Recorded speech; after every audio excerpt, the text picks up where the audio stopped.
कभी आपको परेशानी हुई, क्योंकि आपकी प्राथमिक शिक्षा शायद हिंदी माध्यम से थी, तो कभी कोई परेशानी? हाँ, जब +2 के बाद हम फर्स्ट टाइम यूनिवर्सिटी आए थे, कोई गैप भी था बीच में? लखनऊ यूनिवर्सिटी। हाँ, एक साल का गैप हो गया था हमारा +2 के बाद। एक्चुअली मैं इंजीनियरिंग ज्वाइन किया था इंदौर में। उसके बाद फिर मुझे लगा कि शायद मैं इंजीनियरिंग बना ही नहीं हूँ, लैब वाला बंदा नहीं हूँ मैं। फिर मैं ड्रॉप कर दिया था 2 महीने पढ़ाई करने के बाद। तो हमने सोचा कि अब जो है सोशल साइंस वापस चले जाएंगे, तो ये हुआ था। उसके बाद फिर हम लखनऊ यूनिवर्सिटी ज्वाइन किए थे, बैचलर ऑफ मैनेजमेंट साइंस में प्रोग्राम में।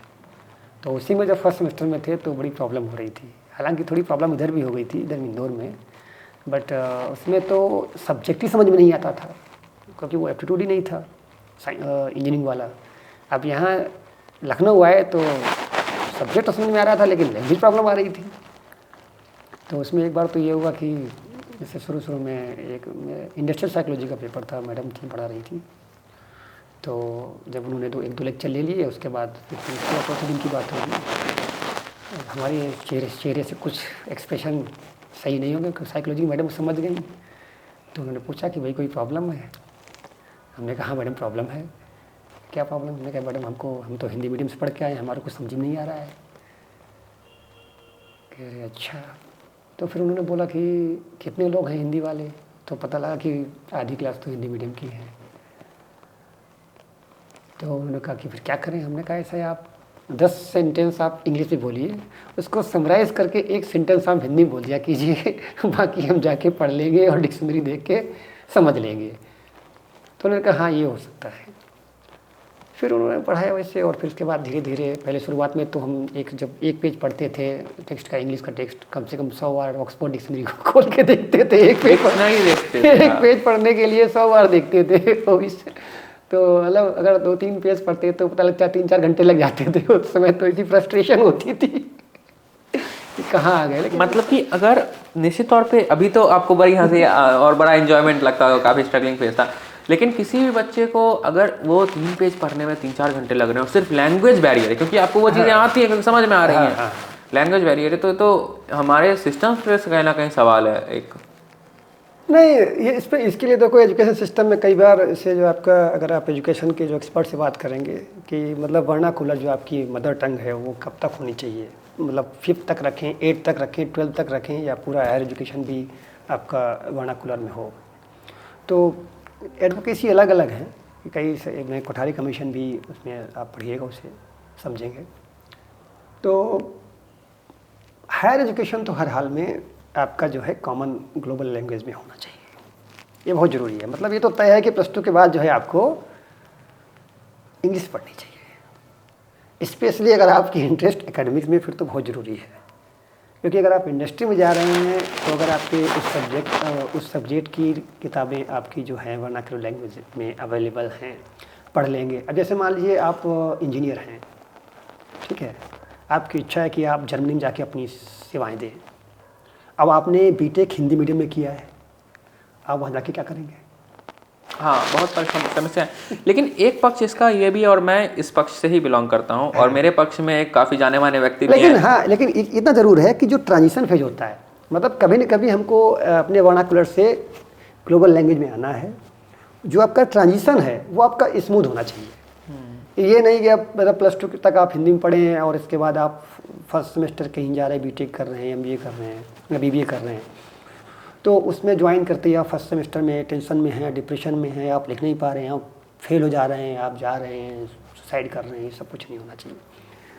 प्रिपरेशन, इसको मतलब एक ट्रांजिशन पीरियड को मैनेज करना बहुत ज़रूरी है।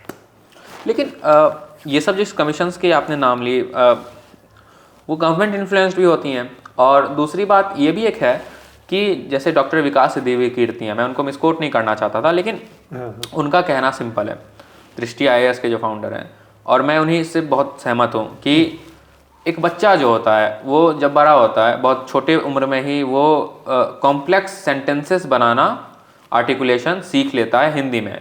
लेकिन फिर जब उसको स्कूल में डाला जाता है, जब उसकी प्राथमिक शिक्षा शुरू होती है, तो उसको अंग्रेज़ी का अध्ययन करना पड़ता है, जहाँ पर उसको फिर से व्याकरण का ज्ञान लेना पड़ता है।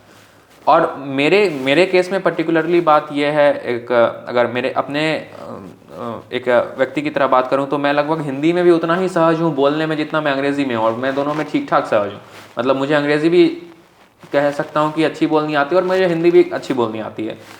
लिखने के मैं निश्चित तौर पे मैं अंग्रेज़ी की तरफ थोड़ा सा झुकता हूँ। बोलना और पढ़ना ये हम लोगों का जो है एक नॉर्मल भाषा जो होती है सोसाइटी की, उसमें कई भाषाएं आ जाती हैं, ठीक है, पढ़ना और बोलना। लेकिन जब बात लिखने की आती है तो आपकी वहाँ पर लैंग्वेज की स्ट्रेंथ चाहिए होती है आपको। हम बोलते क्या हैं, हम जब बोलते हैं उसमें हिंदी है, इंग्लिश है, उर्दू है, कभी कभी संस्कृत भी हो सकती है, होती ही है, कॉमन भाषा बोलते हैं। तो जब लिखने की बात आती है और ख़ास करके जब आप कोई चीज़ आपको डेप्थ में जाना है किसी सब्जेक्ट मैटर के, फिर आपको उस लैंग्वेज पे आपकी पकड़ होनी बहुत ज़रूरी है। मैं कभी भी ज़्यादा भाषाओं के को सीखने के विरोध में नहीं हूँ। निश्चित तौर पे मुझे भी 3 भाषाएं आती हैं, हिंदी, अंग्रेज़ी और एक अंगिका हमारी एक मदर टंग है। हमारी मदर टंग हिंदी नहीं है। मैं जिस रीजन से बिलोंग करता हूँ वहाँ अंगिका, मैथिली का एक वर्जन है। नहीं, ये उधर भी फ़र्क है ना कि आपकी जो आप बोलने की बोली है वो लैंग्वेज है। हाँ, मदर टंग और लैंग्वेज अलग चीज़ें हैं। मदर टंग तो हमारी भी अलग है, हाँ, लेकिन वो लैंग्वेज वो हिंदी ही है। नहीं, मेरी अलग है।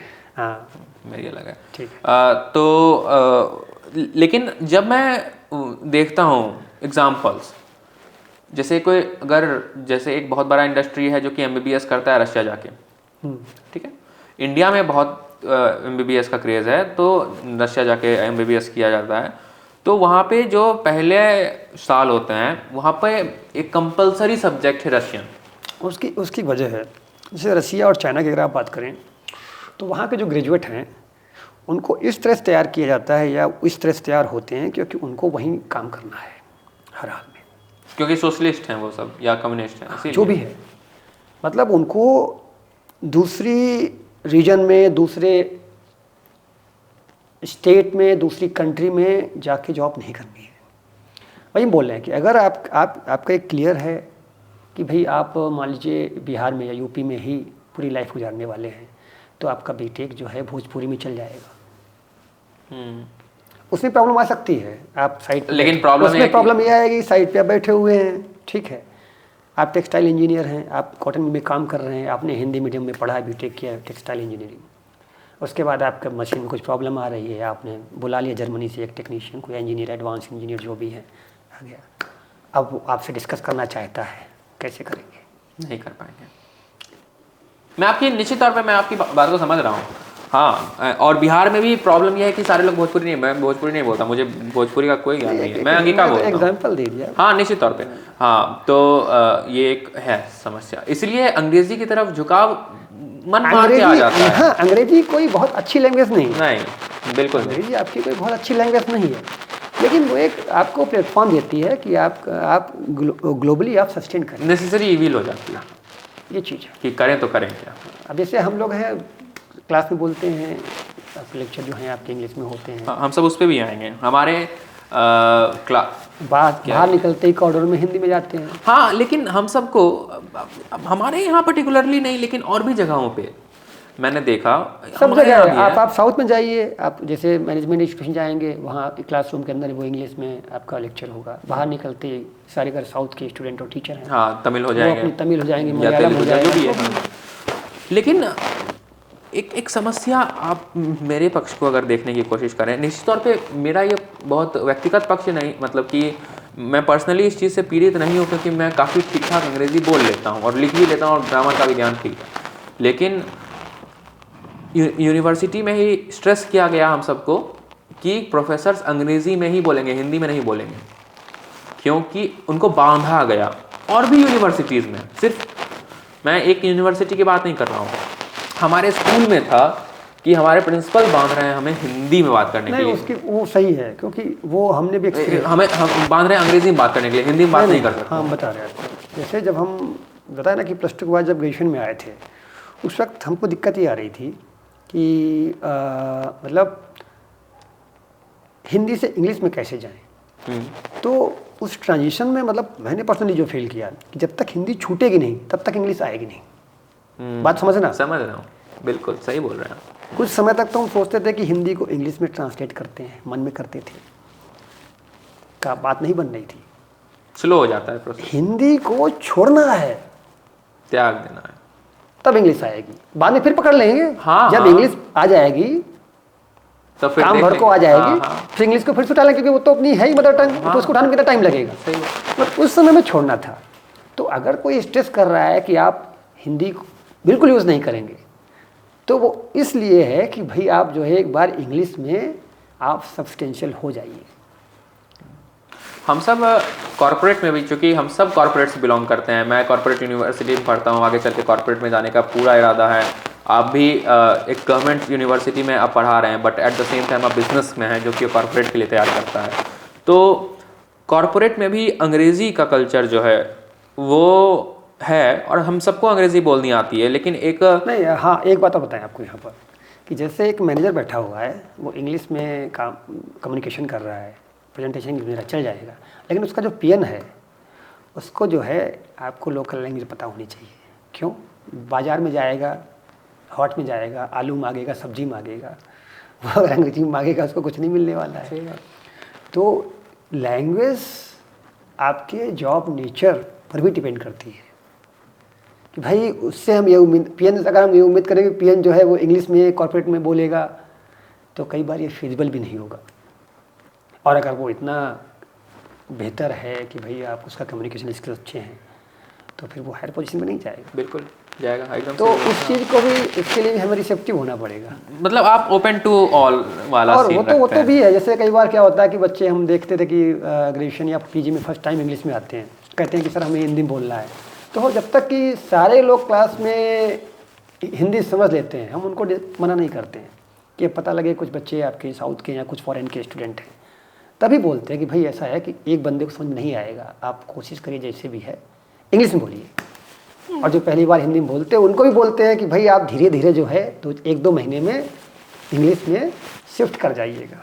हो सकता है मैं थोड़ा सा इसमें, हो सकता है कि थोड़ा सा रेडिकल हूँ, जबकि मैं जो मुझे दोनों भाषाएं बोलनी आती हैं, फिर भी एक हो सकता है नेशनलिज्म एक फैक्टर प्ले करता है। नहीं, देखिए लैंग्वेज का नेशनलिज्म से कोई बहुत बड़ा वो नहीं है। आप लैंग्वेज आपका एक मीडियम है, और मीडियम अगर पर्पस सही सॉल्व करे। आप हमेशा बहुत हम आपको काफ़ी दिनों से जानते हैं, मतलब हम यानी कि सारे स्टूडेंट्स, लेकिन मसलन आप पाकिस्तान गए हुए हैं, वो लोग वहाँ उर्दू बोलते हैं। अगर आप उर्दू जानते हैं, अब आप कहेंगे नहीं हम तो हिंदी बोलेंगे। पाकिस्तानियों को नहीं हिंदी आती है, तो अगर उर्दू आती है तो आप उर्दू बोल लीजिए, अगर आपको पता है। हाँ नहीं, आप सही बोल रहे हैं, लेकिन पाकिस्तानियों को लगता है कि उर्दू जो है वो पाकिस्तानी भाषा है, वो गलत है, वो यूपी में ओरिजिनेट हुई भाषा है, इंडियन भारतीय भाषा। मैं तो यही कोशिश करता हूँ कि अगर हमें आपकी लैंग्वेज पता है तो हम आपकी लैंग्वेज में बात करें, ये हमारे लिए अच्छा लगता है कि भाई ठीक है। हाँ ठीक है, अगर हम आपकी लैंग्वेज में आ पाए तो अच्छी बात है। हाँ निश्चित तौर पे, हाँ ठीक है। और ये एक और भी चीज़ है, जब आप किसी की लैंग्वेज में, उसकी लैंग्वेज में बात करते हैं, तो आप सीधे उसके दिल में उतरते हैं। कन्विंसिंग पावर बढ़ जाता है। ये मतलब ऐसी चीज़ है कि आप इंटरपर्सनल बिहेवियर का पार्ट है। बट एक लैंग्वेज आप किसी की ले लीजिए और उनकी कल्चर को आप जो है तवज्जो दें, मतलब उनकी कल्चर को आप अप्रिशिएट करें, तो उससे क्या है कि आप जो है वहाँ की लोकेलिटी, मैनेजमेंट के प्रिंसिपल है, आपको लोकली रिस्पॉन्सिव होना चाहिए। तो लोकली रिस्पॉन्सिव कैसे होंगे? मिठाई बांट के हो जाएंगे? नहीं, आपकी वहाँ की लैंग्वेज, वहाँ की कल्चर को अप्रिशिएट करिए। और कैसे करेंगे? ये बोलेगा कि हाँ कि भाई ऐसा है, अंग्रेजी अच्छी है, उसको जो है आप यूज़ करें। सही बात, अगर पॉसिबल है। हाँ, और ये कंपनियां भी करती हैं, जैसे मैकडोनल्ड्स। हाँ बिल्कुल, वो आज आते ही आप उनकी टैगलाइन बदल जाएगी। आप वो चाइना में जाएंगे, उनकी टैगलाइन चाइनीज में हो जाएगी, लैंग्वेज बदल जाएगी, हिंदी में हो जाएगी। मैकडोनल्ड्स करते हैं, डोमिनोज करते हैं, खास करके ये सब जो वो ना कि वो proverb think global act local. Think global act local, बिल्कुल बिल्कुल।